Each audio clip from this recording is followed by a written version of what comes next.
السلام علیکم۔ S an Islamic history میں خوش آمدید۔ بسم اللہ الرحمن الرحیم۔ ناظرین، بخاری شریف میں یہ واقعہ مذکور ہے۔ حضور نبی کریم صلی اللہ علیہ وسلم صرف اپنے صحابہ ہی سے نہیں بلکہ ان کے بچوں سے بھی محبت فرماتے تھے اور خاص مواقع پر انہیں یاد رکھتے تھے۔ ایک مرتبہ ایسا ہوا کہ آپ صلی اللہ علیہ وسلم کے پاس کہیں سے کچھ کپڑے آئے۔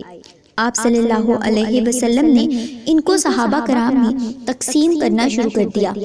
ان کپڑوں میں ایک چادر بہت ہی خوبصورت تھی، سرخ اور پیلی کڑھائی والی۔ اس سیاہ ریشمی چادر کو اللہ کے رسول صلی اللہ علیہ وسلم نے اپنے مبارک ہاتھوں میں لیا اور صحابہ کرام سے پوچھا، تم کسے اس بات کا زیادہ حقدار سمجھتے ہو کہ اسے یہ چادر پہنائی جائے؟ صحابہ کرام احتراماً خاموش رہے، لیکن ذہنوں میں خیال ضرور پیدا ہوا کہ وہ کون خوش قسمت ہوگا جسے یہ خوبصورت، جاذب نظر اور منقش کپڑا ملے گا۔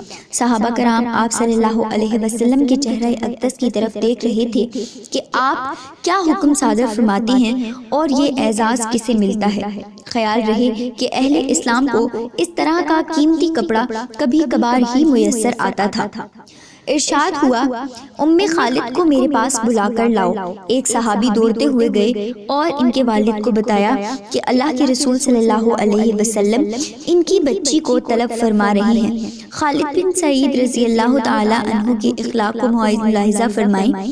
آپ چاہتے تو یہ کپڑا ان کے گھر بھی بھجوا سکتے تھے، مگر آپ صلی اللہ علیہ وسلم اپنے مبارک ہاتھوں سے ام خالد کو یہ خوبصورت کپڑا پہنانے کو ترجیح دے رہے ہیں اور اس بچی کی خوشی میں بنفس نفیس شرکت فرما رہے ہیں۔